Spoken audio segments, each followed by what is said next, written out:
Hey everyone, Dave Jackson here, ESPN rules analyst on ESPN Hockey, and you're listening to the Sports Circus.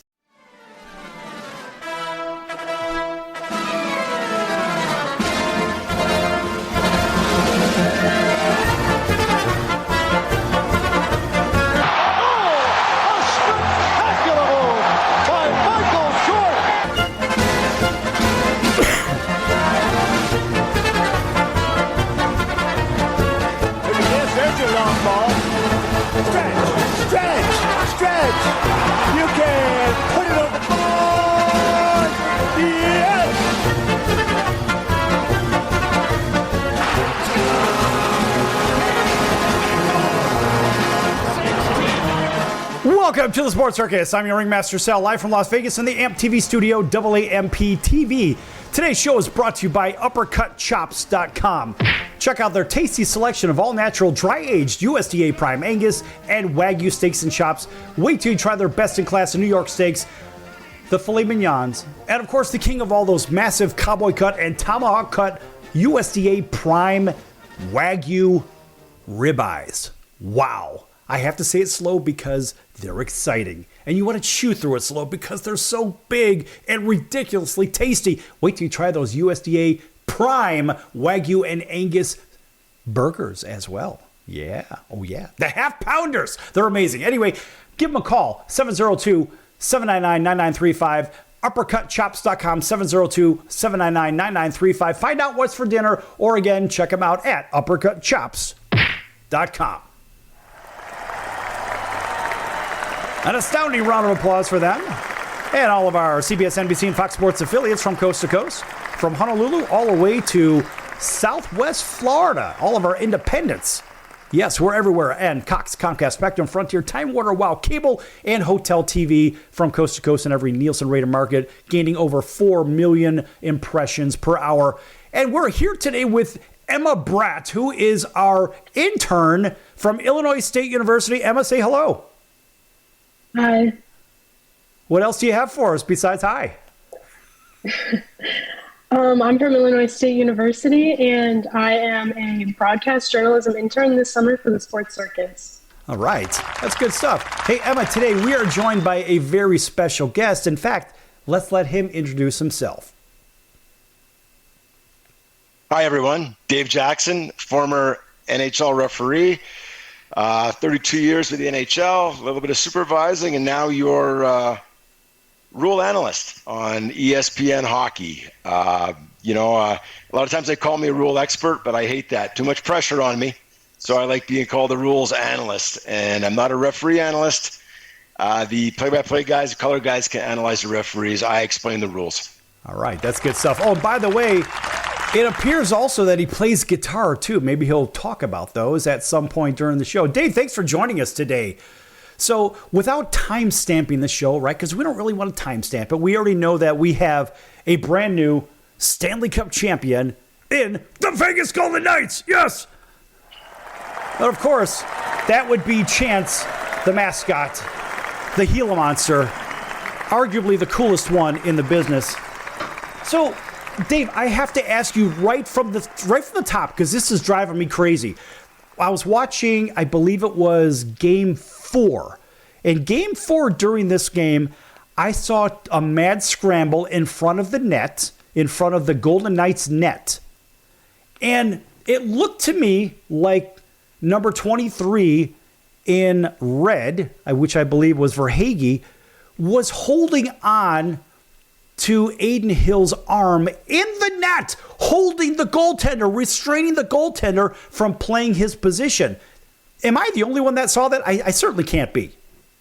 Well, you know what? It's funny. Is that the goal that there was a controversy? So there's a whistle, and that was Game 5, I'm thinking of. Game 4, no. There was no challenge on the play. There might have been contact early on, but you know what? People forget that the call on the ice means a lot. So it's not like you're just starting from zero and showing a video with no context. The call on the ice is made. The referees determined that even if there was incidental contact, it's not enough for a goal to be taken down. So if you're a coach going to challenge that for goalie interference, you've got to overcome the fact that all things being equal, the referees in ice said it's a good goal. You need irrefutable evidence to overrule that. And There wasn't. So play on, good goal, good hockey goal. Well, okay, so this was no goal. There was about maybe 45 seconds left in the third period, and it was a mad scramble. No goal was scored. A mad scramble in front of the net. Nothing went in, but it was as clear as the sky is blue in the middle of the desert in the summertime that Aiden Hill's arm literally was being clutched and grabbed, and he couldn't move to the left to cover the left side of the net.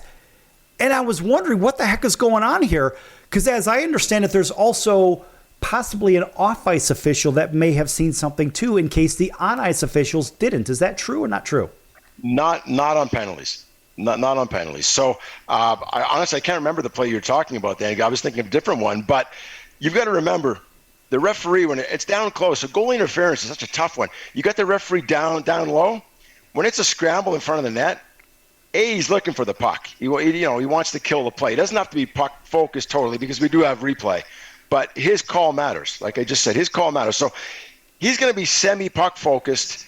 A lot of those things get missed unless you run the goaltender over. If it's not egregious, tough for that down low referee to see it.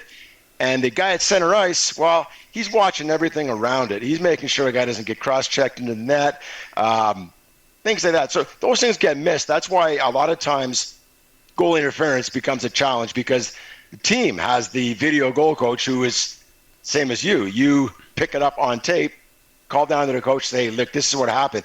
The referees will see it on the ice. Now, they don't get to make that call once it goes to coach's challenge. That's Toronto, the situation room, making that call. But they do consult, and they say to the referee, hey, what'd you see there? He goes, well, I didn't see an interference. And they show that, they pull out the iPad, they're looking at it, and they go, oh, yeah, he was definitely interfered with. Toronto ends up making the final call. But that's why a lot of times, if no goal is scored, there's nothing you can do about it to fix it. But that's why some of those get missed, because the down low referee is he's more puck focused than he is seeing little grabs in the upper body. So what about the idea that, remember, we used to have this rule really enforced with offensive guys in the paint, right? You're in the crease, and if a goal was scored while somebody's skate was in the crease, the goal would be disallowed. Now, that kind of went away after, it's been some years now that we've seen that kind of go away. How come? Because people hated it. See, there's really no fixing goaltender interference to please everybody. You can't do it. We tried it and it didn't work. It was zero tolerance. It was, if your toe's in the crease, when your team scores, we're disallowing the goal. And everybody said, that's great. We finally have some, guidance on this. It's black and white. And guess what? We were having goals scored all night long that had zero impact, the toe being in the crease. Legit hockey goals that have been a goal for 100 years. All of a sudden, we're disallowing these goals. And rightfully so, hockey people were going, this isn't the answer. We can't make this rule black and white, which is what we tried to do. And then Brett Hull scores the goal for Dallas Stars. I believe it's 1999. Wins the Stanley Cup. People piling on the ice, and Buffalo is trying to get someone to review this because Brett Hull had his toe in the crease, which I will still defend as a good goal, because he kicked that puck to his stick. As soon as he kicks it, he has possession and control, which is an exception. He's allowed to have his toe in the crease at that point, but it wasn't explained very well. But after that sort of fiasco, they decided we can't have this. Let's put the judgment back in the referee's hands. And now we have video replay. We can challenge. I think it's in a good spot. I really do. And if people would educate themselves on the rule itself, NHL.com, they have a video rule book, and they have a link to goalie interference. 8 minutes. It'll be life-changing if you're confused on goalie interference. Now, Emma's a former goalie. Emma, what do you think about that? Yeah, I think that's really interesting. I do have to agree with that, because a lot of the times, if the skate is inside the crease, that doesn't make any difference on whether that was a goal or not. So I do have to agree with that. It's kind of, it's black and white there. All right, so it's black and white, but the paint is blue. So they've restricted the goalie. The goalie can only stay behind the net, right, in the trapezoid. Can't go in the corners anymore, but you can now go in the goalie's crease, and you could camp out there. I mean, it seems like advantage not to the goalie, And we see these rule changes in baseball too. I'm a former baseball player. It drives me crazy, but that's another story for another time. So, Dave, are we seeing a push for more offense maybe over the last decade or so? Is it going to keep heading that way? We're definitely seeing a push for more offense. You've seen it used to be that you look at faceoffs, for example. The defensive centerman used to have the ability to put his stick down second, which gives you, in theory, it shouldn't give you anything, but the guy who comes in first, it's like putting a horse in the gates, for the Kentucky Derby. Right. The first horse in is at a disadvantage because he has to sit there and wait while you load the other 12 horses. Absolutely. So now we've changed it to where we put the offensive player gets to put his stick down second. So the defensive center gets all twitchy. That's to increase offense. Used to be a puck deflected out of play. Well, if it was the offensive team that shot it out, it went outside the zone. No, every faceoff's in the zone now. So it's all geared towards more offense. But the goaltender is still protected in his crease. We just don't want the goaltender to have complete immunity on loose pucks, legitimate plays. It all comes down to incidental contact. If it's legit going for the puck, it's play on. If it's deemed deliberate contact, you're probably going to get the goal taken away. And I think that's a great balance. Right. So we're going to break right now. But, when we come back, I want to talk more about these rule manipulations because that's kind of how I see it. But then again, I'm just a person. I can't skate. I'm that guy that has the 2 skates in. I just couldn't do it. I grew up in cold weather. I can't skate. Save my life. Nonetheless, we're going to be back here with 32-year referee in the National Hockey League. That'd be Dave Jackson and intern Emma here at the Sports Circus. Lots more to come, folks. Don't go anywhere.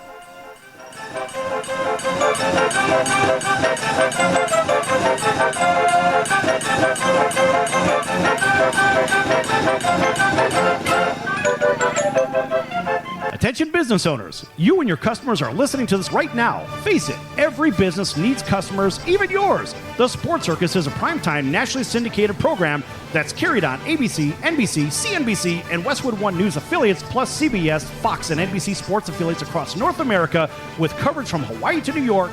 Also, the Sports Circus is available to the 180 million subscribers on iHeartRadio, and the Sports Circus gets about 4 million website visitors per month, which could click through your website and bring sales. The Sports Circus provides great content featuring celebrity guests from sports and entertainment to our audience every weekday, which your company could greatly benefit from by increasing your visibility, foot traffic, eyeballs to your website, and calls from potential customers. Call us right now at 702-799-9935. Again, 702-799-9935. Or email us at info@thesportscircus.com. That's info@thesportscircus.com. Drive your sales today by advertising with the Sports Circus.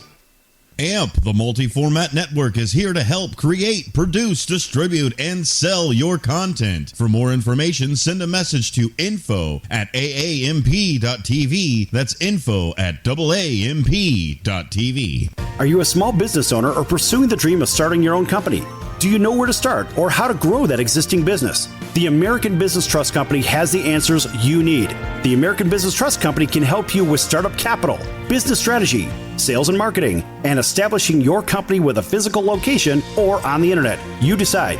You bring the idea, the American Business Trust Company can help with the rest. For a free evaluation, you may visit them online at abtrustco.com. That's abtrustco.com, or call them at 657-600-1876. That's the American Business Trust Company, 657-600-1876. Call them today. They can help your business right away. That's the sound of sizzling, dry-aged USDA Prime Wagyu and Angus steaks from UpperCutChops.com. Their best-in-class filet mignons, New York steaks, and the king of all steaks, the tomahawk and cowboy cut ribeyes are the best in the business. Even their Prime Wagyu burgers will likely be the best you've ever had. Browse the full selection of steaks and chops at UpperCutChops.com from the comfort of your home or on your mobile device. UpperCutChops.com delivers all-natural, dry-aged USDA Prime Wagyu and Angus steaks and chops directly to your door, without the hassle of going to the grocery store and fight crowds to pick from a small selection of average at best meats with injected steroids, fillers, and coloring added to look good. Find out what's for dinner at uppercutchops.com or call 702-799-9935. That's 702-799-9935. 702-799-9935. Or make your selection directly at uppercutchops.com. You're listening to the Sports Circus, and I'm Mike Golick.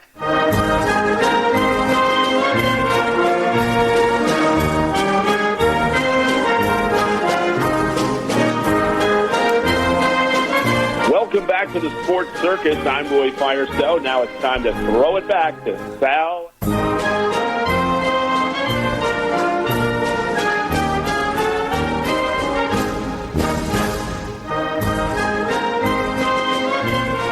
Welcome back to the Sports Circus. I'm your Ringmaster Sal, live from Las Vegas in the AMP TV studio. AAMP TV stands for All Ages Media Programming Television. Make sure you check it out online. This segment brought to you in part by the Sports Circus. Make sure you check out thesportscircus.com for our upcoming guests, our prior guests, our recorded shows, which are our podcast. Of course, we don't do a podcast like 2 million other people. We actually do a real television and radio show that happens to live stream as well. Anyway, you can check out all of our recorded shows in full at Spotify, iHeartRadio, Google, Apple, Amazon, Audible. We're everywhere you can't get away from us. Also, make sure you go to the partners page and check out some of our partners. One of those is the College of Southern Nevada Athletics, csncoyotes.com for upcoming games and events. That's csncoyotes.com for the College of Southern Nevada Athletics.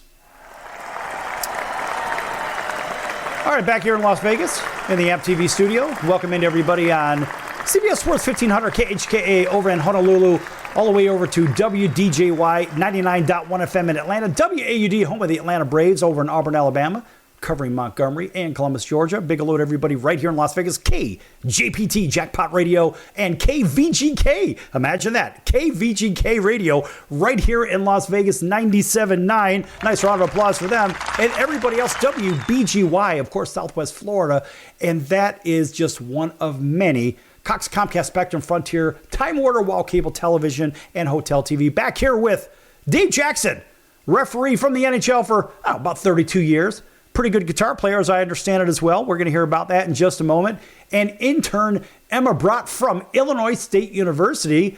And Dave, where do we leave off in the last segment? I think you were talking about goalie interference and how goalies have no rights. And we're trying to just infringe on their space and create more scoring.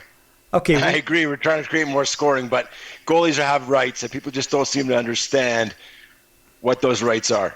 Okay, so Dave, when you played a minute ago, what position did you play?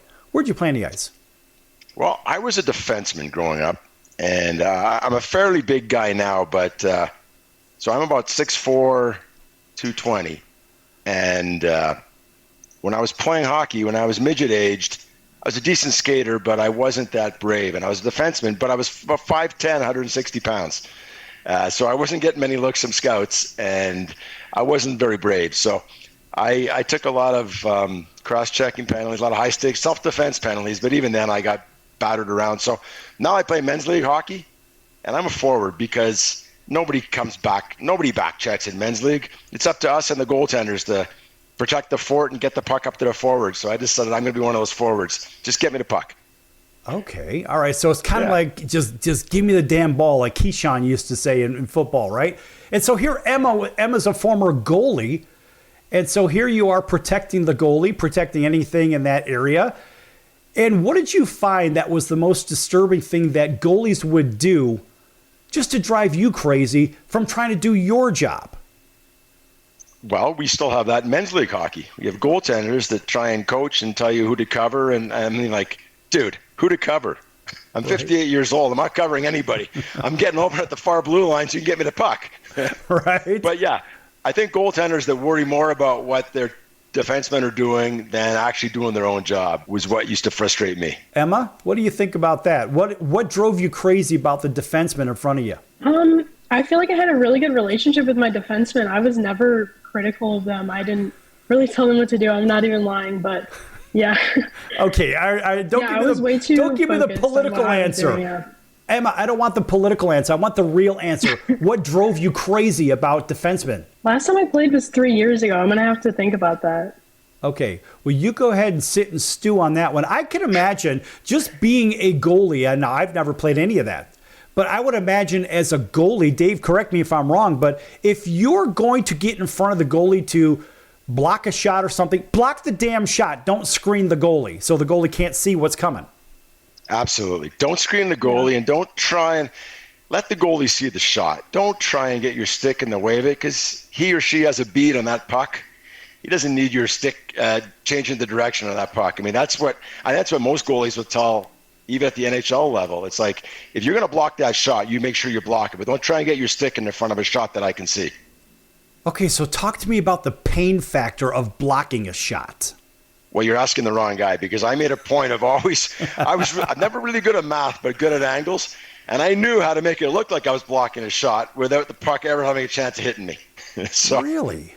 Yeah. I mean, I had crappy equipment growing up. I mean, and like I said, I knew I was never going to play pro. So why would I want to block a shot? So you're asking the wrong guy how to block a shot.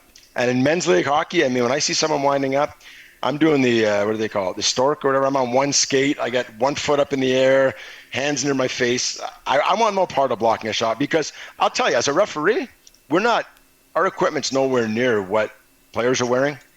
And we're out there on the ice, NHL players firing that puck 100 miles an hour. That puck hurts. I mean, forget about getting hit in the head or face. I mean, that could kill you. But just getting hit anywhere, in the thigh, in the ribs, in the elbow. I mean, I remember getting hit once in Long Island. Up along the boards, the guy tried to ice the puck for he was killing a penalty. Got me right in the elbow, right in the funny bone.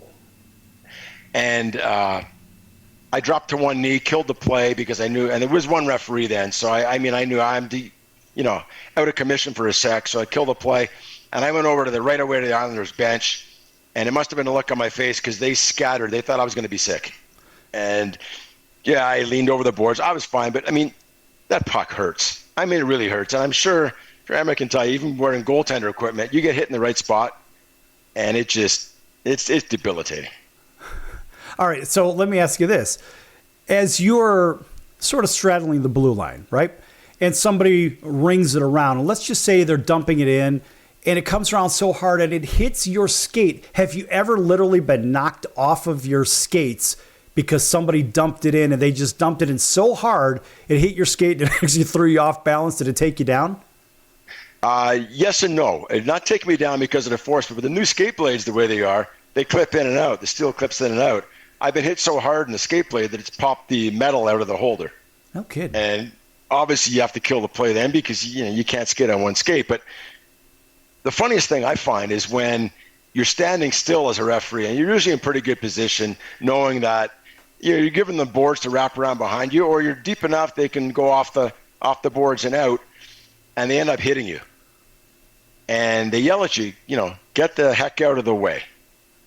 And my first, comment on that is that, listen, dude, if I was wearing an other team's color sweater, that puck wouldn't have come anywhere near me. You would have known that I can't even chance putting this puck within 3 feet of there. But because I'm not a player, I'm a referee on stripes, they think I'm somehow going to, matrix and move and get the puck through me. I mean, dude, I'm standing still. That's on you. Right. And if you think I want to get hit with that puck, it hurts like heck. Your question, Emma. Okay, well, I had a more general question about your experience reffing in the NHL. So I was wondering, since the playoffs just happened, I was wondering about your experience with the backlash and the intensity and everything that is just so much more intense during the playoffs versus the regular season. And I was wondering how your experience was different, and maybe what you prepared for differently reffing the NHL playoffs versus the regular season. Sure, that's a great question. I mean, when I came in the league in my first NHL game was 1990. In fact, Guy Lafleur was playing, so I'm from Montreal, and that was such a thrill being on the ice with Guy Lafleur. He was with the Nordiques at the time, but 1990. I went full-time in 93, no more minor league games, and it was one referee. So there was only 11 or 12 referees on staff. So I didn't get playoffs for my first 7 years because only 11 guys worked the playoffs, and we were 12 or 13, and I was last man in, so I'd get standby assignments. So, I'd work 75 NHL games, and then come playoffs, I'd just be in my suit and tie, and I'd be down at ice level watching the games. And I said, wow, this is really different. It's much faster than a regular season game. And I did about 7 years of standby. And when I finally did an NHL playoff game, it was 1999, I think, or 2000, Nordiques jersey, right on. I love it. And I thought I was ready for the NHL playoffs. I mean, I'd been right on the other 6 inches from the glass for 7 years watching all these games. I go and do an NHL game in the playoffs just from the minute you hit the ice, the electricity, the fans, and you drop that puck. And the NHL is the fastest league in the world. And I thought I was prepared. And I tell you what, like, my hair was on fire. Like, my head was just spinning around and around. I go, I can't believe how fast the controlled mayhem this is. It just blew my mind. And every call you make, every call you miss, every call you decide not to make is so much more magnified in the playoffs. The building's full. Everybody's watching. And it's just, I tell you what, a lot of sleepless nights. And when the game goes well, you're on a high, man. You're just walking out of there like you're floating on a cloud. When you've missed a call or cost a team a playoff game, and you don't sleep for 2 nights, you stare at the ceiling. Guys internalize it, they really take it seriously. They don't just shrug it off and go, oh, well. I mean, it means the difference of moving on to the next round or not. So it's night and day, regular season and playoffs. What it also means the difference in getting your razor blade out and shaving, too, a little bit earlier than the next guy. Right? All right, when we come back, we're going to be back here. I want to talk a little bit more about the speed of the game as you move up in age and as you move up in skill level, too. So back here with Dave Jackson, 32 years in the league, been calling some penalties and, well, making some people happy and some people not so happy. Anyway, you can catch Dave on ESPN as their rules expert, we'll call him. And you might be able to catch him on stage playing guitar. Back here with Emma Brott, myself, and Dave Jackson in just a few moments. So, Cody, we're lots more to come here on the Circus.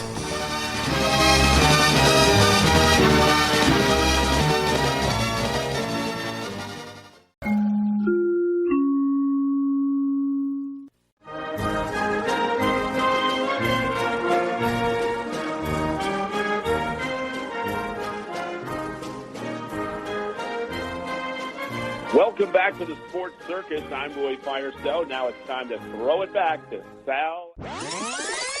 My favorite one had to do with the Green Bay Packers. And I love the fact that they dealt off Ty Montgomery because of a blown assignment. Green Bay isn't Green Bay unless they have a good running game. Then they can win 10 Super Bowls. The fact is, you don't have a running game. You've got 70% passing, and that's not where Aaron Rodgers needs to be.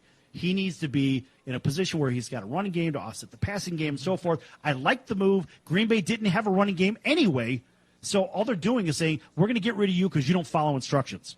Well, he made one of the most boneheaded plays I've ever seen. There's 2 minutes and 5 seconds on the clock. They traded him on Tuesday. They should have cut him on Sunday night. He shouldn't have been on the plane back to Green Bay. Right, they should have made him walk back to Green Bay. No, it was a terrible play. Now, he's not a stupid guy. He went to Stanford. He's not a dumb guy. He's not a dumb guy, but he doesn't follow instructions. He made a terrible play. The fact is he didn't follow instructions. And you say he's not a dumb guy. His own agenda he put ahead of his team. I agree. Thus, he is a dumb guy. Right or wrong? Wrong. He just got selfish. You're not going to convince me that a guy from Stanford's a dum-dum. No!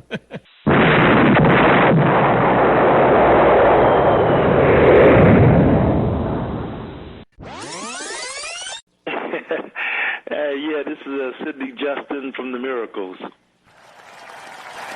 So you heard yesterday's show at Roy Firestone. Did you hear a little clip about him going into the office where Smokey was at? That was really good material, wasn't it? Yeah, that was really funny, man. Yeah, and then you heard him. I thought it was hilarious. It was cool, though. It was cool. Really cool story, man. I enjoyed listening to that. Right, and then he gave a couple of bars. Can you give us a couple of more from Ooh Baby Baby? And let's see if you could do it better than Roy Firestone. Come on, man! All right, you know what? Why not? I did you wrong. My heart ran out to play. But in the game, I lost you. What a price to pay. Hey, I'm crying. Ooh, baby, baby. How's that, man? That's Is that okay? Is that good enough? That's incredible. fantastic. You know why? Because that's what you do. You're in the incredible business, Sid. That's awesome. Yes. Only at the Sports Circus. You're going to get sports. You get music.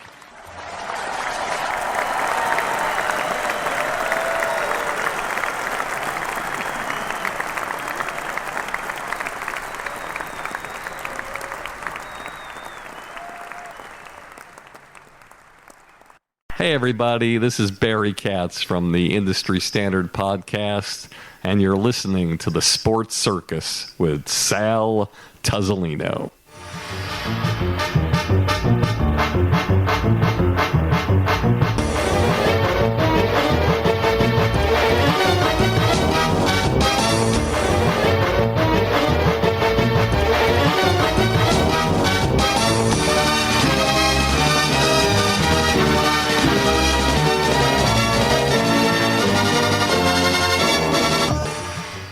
Hi, I'm intern Emma Brott. You're listening to the Sports Circus, and here's Sal.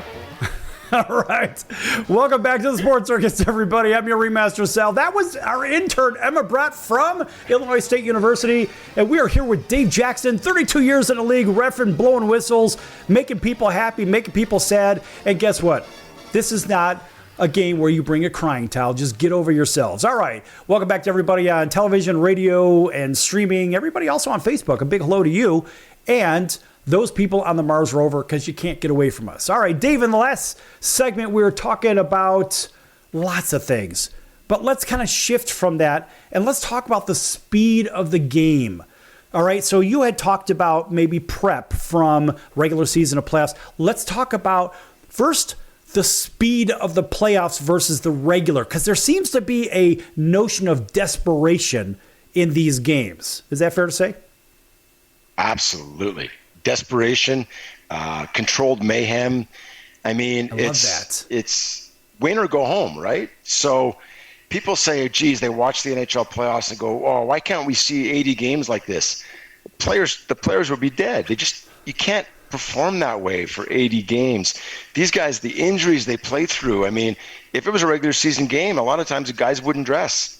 They're injured. They're icing down their injuries. But come playoff time, I mean, you got time to recover in the summer. But you take a night off, your team loses, you might be on summer break. So it's just crazy.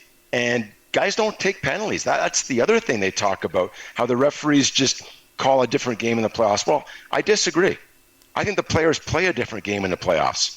In the regular season, you see guys taking lazy penalties. You see guys taking retaliatory penalties. You can't do that in playoffs, or the coach is going to nail your butt to the bench. In playoffs, the penalties are desperation penalties and accidental penalties. You're trying so hard to get that puck. You're trying so hard to catch the guy. Sometimes you're a little overly aggressive and you take maybe a tripping penalty you didn't mean to take, but it's just a complete different mindset. And the fans wonder how referees sometimes miss a penalty. Well, you should try sitting in the front row at a hockey game, and you don't see the game the same way you do from the press box or from the TV camera. It is just, there's no sight lines, and the game's just moving too fast. That's a great point of view. A lot of people seem to miss it. If you've never had a glass seat as a fan, folks, go sit at the glass. And not only will you see the incredible speed of the game and everything that's going on, but you couldn't possibly see 180 degrees right in front of you, because technically you're looking in front and maybe you get about somewhere in there about 90 degrees. But you can't see on the sides of you. You just don't have it. You can't pay attention to everything that's going on to the left, everything that's going on to the right, everything in the center. It's not possible. And I had that appreciation experience one time when I had glass seats. I was like, wow. I mean, I know the game is fast, but I didn't realize, just as a fan, and you're sitting there right next to the bench, and you're like, wow, look at all the chaos that's going on. It's really controlled chaos, Dave. It really is. And, to your point, the speed, I'm a huge NASCAR fan. And if you've never been to a NASCAR race and you just watch it on TV, it looks like they're driving around 60 miles an hour. And you're like, I don't see the excitement in this. But, oh, man, you go to a NASCAR race at a super speedway and you're anywhere near the track, or you're lucky. I mean, I was fortunate enough to be in the pits quite often. They're doing 200 miles an hour, and you don't really get a respect for that speed unless you're there live. And you just look at that and you go, man, that is exciting. And I think hockey's the same way. It's great on TV when you know the game, But if you've never been to a hockey game and you say hockey's not for you, I'm saying just give it one try. Just give it one chance. Go watch a live hockey game in the NHL, and you'll be hooked. It's just fantastic. I think it's the greatest game in the world. You know, when I look at the NASCAR thing, I'm glad you brought that up, because when I think about my own experience, now I'll have to buzz out some of this. All right. Well, this is an adventure, is it not? Here's me. Yeah, I come down here. I love doing this. I've been doing I have to play this. One of the things I cover, racing. But I have to mute one word in here because I said one bad word, and I'm going to go ahead and kill that right now. Okay, so check this out, Dave. You'll appreciate this. I'm in this car, and here's our crew. There he is. Say hello, everybody. What's your name? Albert. Albert? I'm Greg. Greg and Jeremy. There's Jeremy. We're at Daytona here. How fast? Okay. 170. About 170. He says we're going to go 170. Oh, no, you don't. We got up to 205. Okay. Were you driving or you a passenger? And was that you behind the wheel? no, I was just a passenger. Passenger, okay. Listen to this thing roar.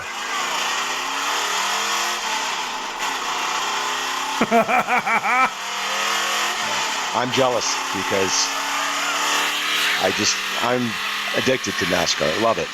Well, you know what, Dave? There's one funny scene in here. I'm going to get to it, but the experience of being in one of those cars, folks, if you've never done this, it is something really, truly special, because it's not often that you get a chance to not only experience these things up close, but to be a part of something where if you don't understand it, you have this point of view like, oh, yeah, they're doing maybe 60, like you said. But when you're literally going 200 around these corners and you're getting sucked out the window because the G's are incredible, what a crazy experience. And for all those people that are watching, you can kind of see what the screen was showing. Look at what? So everybody on TV, my point that I'm bringing this up is, Dave, exactly the speed discussion. The speed discussion is such an important discussion that people don't seem to understand the speed of a game. Just like if you're watching baseball on television. And I can tell you this, as a pitcher, I came out of high school throwing 97 miles an hour as a lefty. And I kid you not, until you see it up close and you're in the box and you can hear that ball sizzle by your head, you don't realize the rate and the fact that ball's curving, doing all kind of crazy things. So to your point, the speed is a really big deal. It really is, whether it's racing, baseball, hockey, and the players. I mean, let's say guys who've never played hockey wonder how a guy can make that play. You don't realize, I mean, all these beer league hockey players are saying, well, you know, I could make that play. No, you can't, because these NHL players literally sometimes have half a second to receive that puck and dish it. They can't take that puck and decide where they're going to go with it next. They need to know where they're going with that puck before they even get it. And that's what makes them NHLers. And that's the biggest difference. There's a lot of fast skaters in the American Hockey League. They don't move the puck as fast as the NHL players. Well, it's funny you mentioned beer league hockey. So I was trying to help out my nephew one time, and he's a pretty good hockey player, right? He's a First he was a winger, then he went to defense. And so I didn't really know how I could help this guy. So I called up George and see if George can maybe point him in the right direction. And George had mentioned something about beer league hockey. And then I called Devo and I said, hey, Devo, what do you think about the situation? He said, you may want to have your nephew check out the beer league hockey up in Canada because it's better than most of the American hockey that we see over here. It's a pretty true statement, isn't it? Because beer league hockey is still a pretty big deal. I mean, I think if you go to places like Minnesota or Michigan or Massachusetts, there's some pretty darn good beer league hockey there, too. There's a lot of good hockey players. What is beer league hockey? It's just, I mean, guys that keep playing hockey that are our age, but somebody's got to bring the beer for the locker room afterwards because, you know, you're not going to play at 10 in the morning. You're going to play they're usually late night games. You know, you get the kids play the hockey from 5 till 8 till 9, and then the adults get the rinks, usually around 10 o'clock, 9 o'clock. And if you're going to give up a night at home to go play hockey, it's usually to have beers at after the fact in the locker room with the guys. And you talk to any NHL player, any NHL referee, do I miss refereeing? Not really. I don't miss the actual pressure of being yelled at, of being right, being wrong, or stressing with the game. But I really miss hanging out with the guys I used to work with before and after the games, and just, sometimes having a cold beer and talking hockey. I mean, that's the camaraderie. And that's what I think is common amongst all ex-athletes, is they don't necessarily miss playing the game. They miss the camaraderie. Yeah, that's a really big deal. And, Emma, you've been out of hockey for a few years. Don't you kind of miss being around everybody and doing what you did all the time? Yeah, I definitely do. There actually was not a women's league until just this year, and I haven't played for 2.5 years now, so I'm not going to join. But I have joined intramural softball and other intramural teams at my school, and I really like that, but it can never amount to actually playing on a hockey team the way that I did in high school. I really miss it. Dave, maybe we might have to get her to put those pads on again and just maybe join a bear league and play a little bear league hockey. What do you think, huh?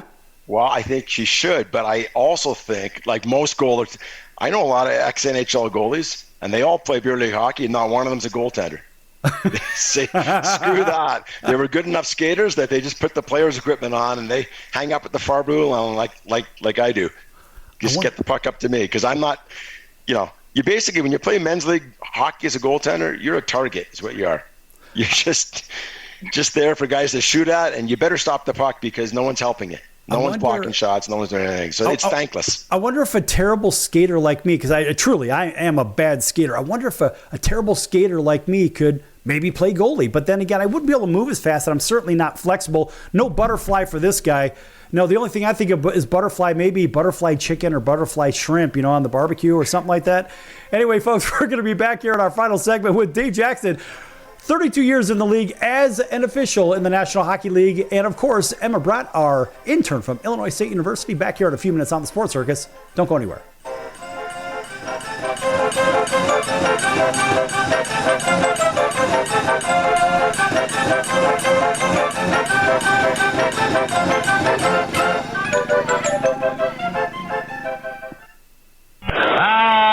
Can't beat fun at the old ballpark, friends. High pop fly. That would be a home run in a phone booth. I don't know what the big deal about Cracker Jack is. Did you ever go and buy a pack of Cracker Jack thinking you'd get a prize and find no prize in the box? Here's the pitch. That might not sound important to some people when you're a little kid, especially from humble origin, and they cheat you out of a prize. There's a bouncing ball. Second baseman has a Barbary over to first. It's hard to think in laudatory terms of the product. I think if there was an occasional box of Cracker Jacks that found no prizes for the little Harry Carey many years ago. You got that right. And boy, when a box of Cracker Jack to me meant a lot of money. Here's a pitch, bounce foul. That's the most asinine marketing I've ever heard of. 1 ball, 1 strike. These guys say, well, you sing about Cracker Jack. I said that I only sing it because it's in the song. Here's a pitch foul back. And I wouldn't be a bit surprised, even to this day, some youngsters who buy a box of Cracker Jack don't find a prize in the box. 1 ball, 2 strikes, 2 out. Well, if you're going to talk about our congressman being crooked, here's a pitch foul out of play. Why not talk about commercial products who don't do what they represent to do? There's a smash to Squires. He's got it. 1, 2, 3, nothing across. We're going to the bottom of the 7th now to score. All tied up. Milwaukee 4, the White Sox 4. Hey! Everybody! All right, Nancy, let me hear you. Take me out to the ball game. Take me out to the crowd. Buy me some peanuts and Cracker Jack. I don't care if I ever get back for its root for the White Sox. If they don't win, it's a shame. Or it's 1,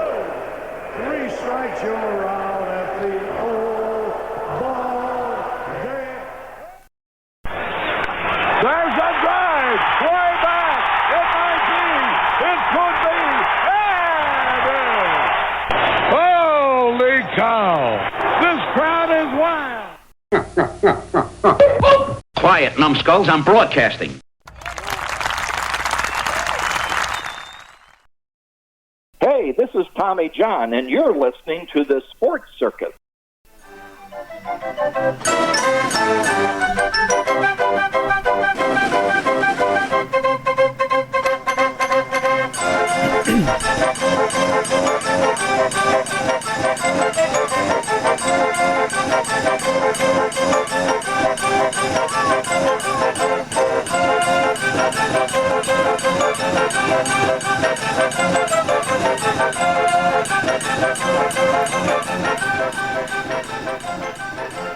Welcome back to the Sports Circus. I'm your Ringmaster Sal, live from Las Vegas in the AMP TV studio, AAMP TV. Folks, again, make sure you check out thesportscircus.com for our upcoming guests, our prior guests, our recorded shows, and our partners as well.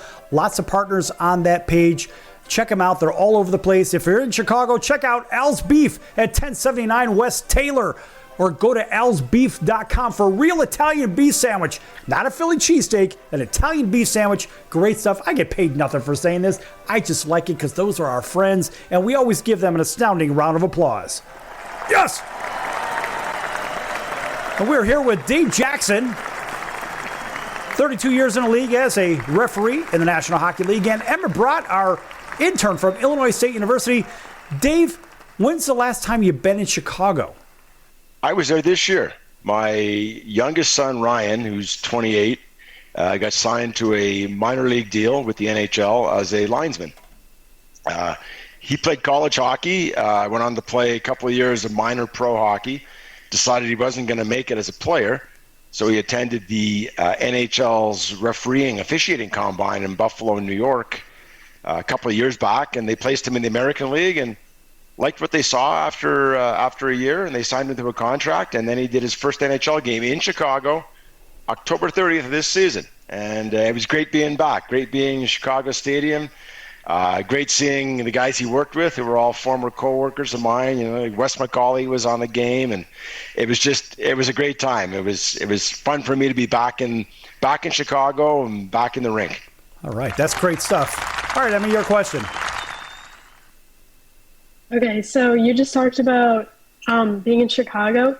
Growing up, I had season tickets to the United Center, and that's actually the only arena that I've ever watched a hockey game in. So I was wondering, what's your favorite arena that you've ever reffed at, maybe been to a game at, and what the atmosphere was like? Well, I'm not pandering to the Chicago crowd right now, but the original Chicago Stadium that I was fortunate enough to work in was indescribable as far as the beauty inside and the big pipe organ, but the national anthem. And everybody talks about the anthem in the United Center, which is great. It's the best in the league, but it doesn't even come close, in my opinion, to the original Chicago Stadium.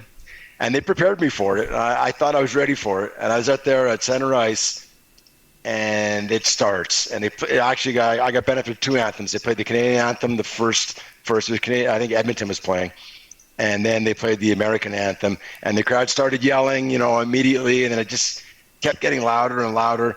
It got to the point where if you've ever been to an air show and those fighter jets come roaring over your head and the ground starts to shake, that was the feeling that I got in Chicago State. And I'll even admit I had a couple of tears streaming down my cheek because I became so emotional. It was incredible.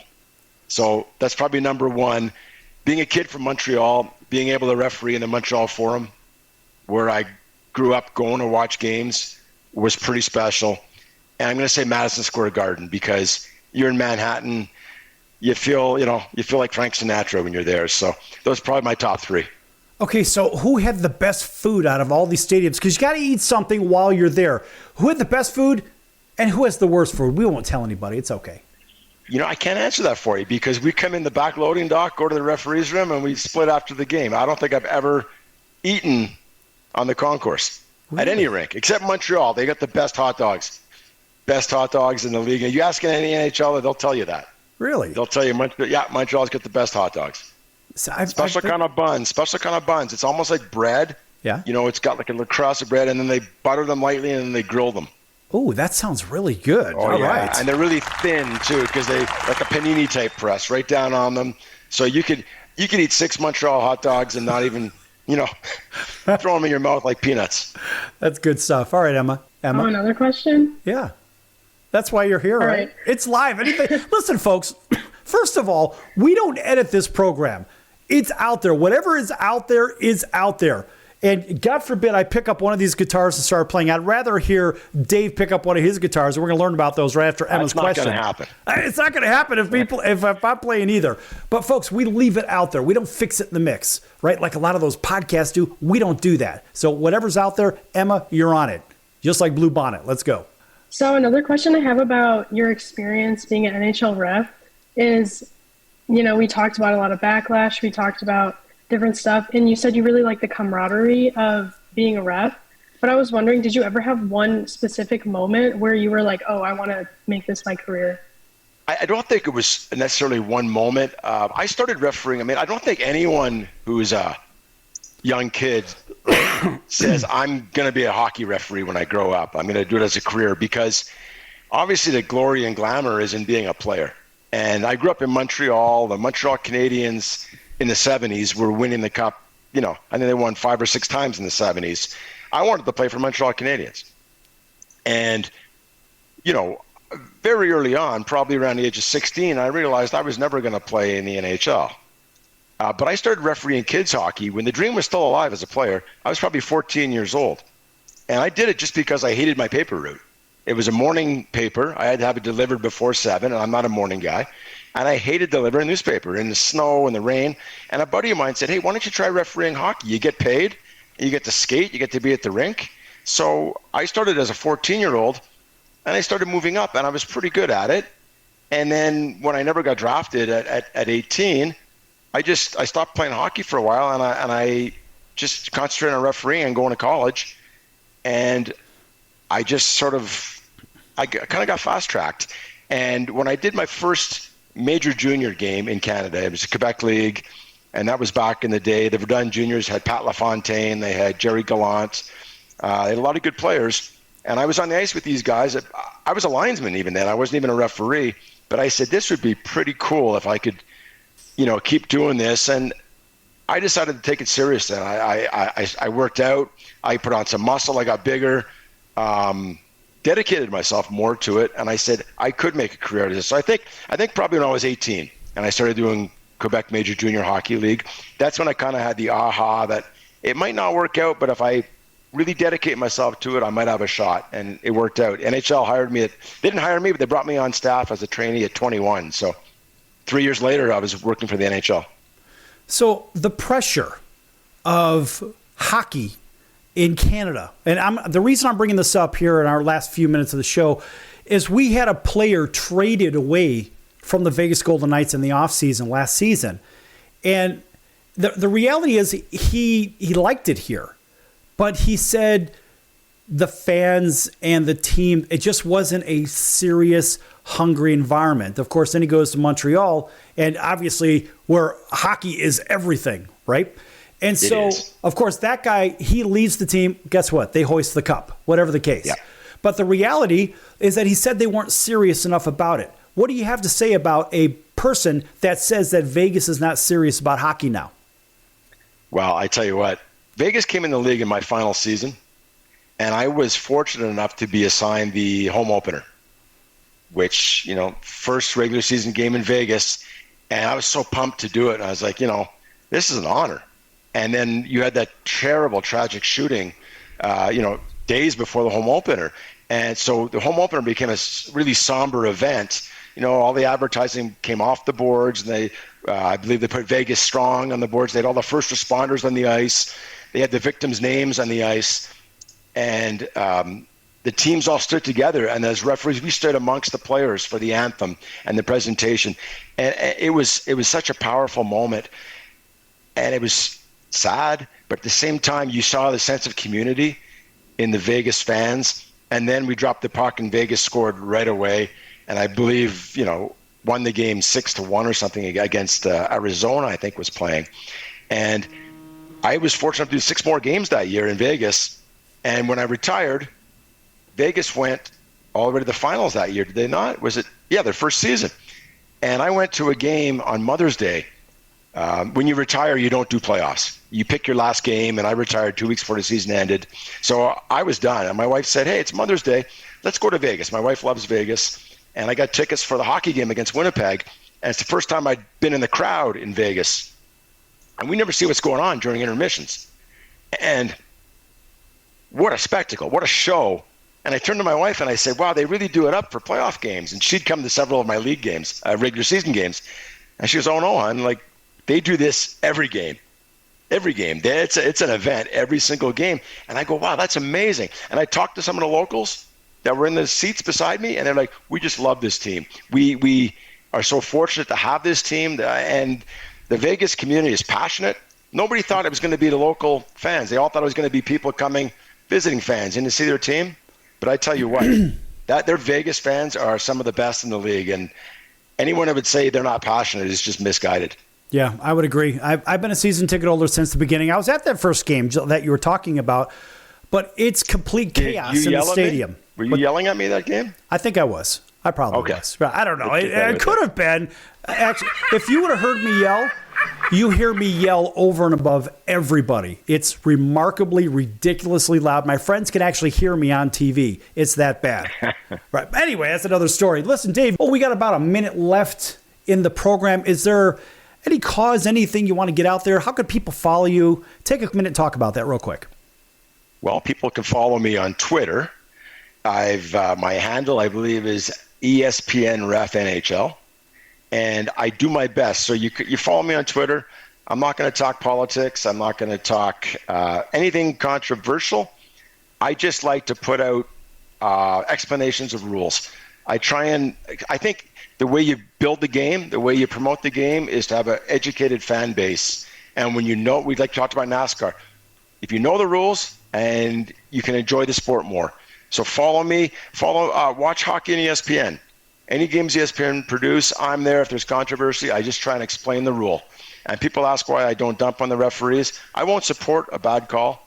I'll say maybe they would have liked that call back, but I'm not going to pile on. But I will certainly explain why they made the call, even maybe why they missed the call, and what the parameters are, what they're looking at in Toronto to get this call right. So, you know what? Hockey's a great game, and if I can help explain it, make it a little easier to understand, and that's what I'm going to try and do. All right.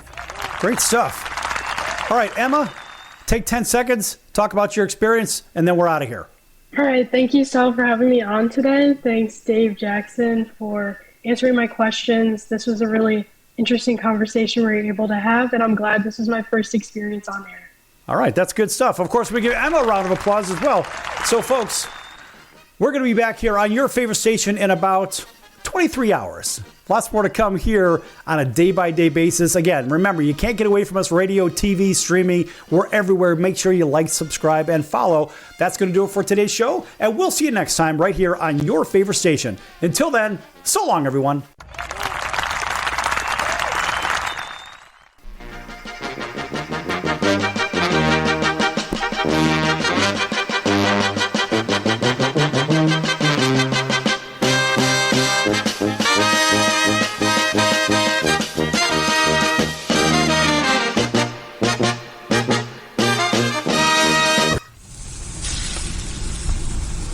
That's the sound of sizzling, dry-aged USDA Prime Wagyu and Angus steaks from UpperCutChops.com. Their best-in-class filet mignons, New York steaks, and the king of all steaks, the tomahawk and cowboy cut ribeyes are the best in the business. Even their Prime Wagyu burgers will likely be the best you've ever had. Browse the full selection of steaks and chops at UpperCutChops.com from the comfort of your home or on your mobile device. UpperCutChops.com delivers all-natural, dry-aged USDA Prime Wagyu and Angus steaks and chops directly to your door, without the hassle of going to the grocery store and fight crowds to pick from a small selection of average at best meats with injected steroids, fillers, and coloring added to look good. Find out what's for dinner at UpperCutChops.com or call 702-799-9935. That's 702-799-9935. 702-799-9935. Or make your selection directly at UpperCutChops.com.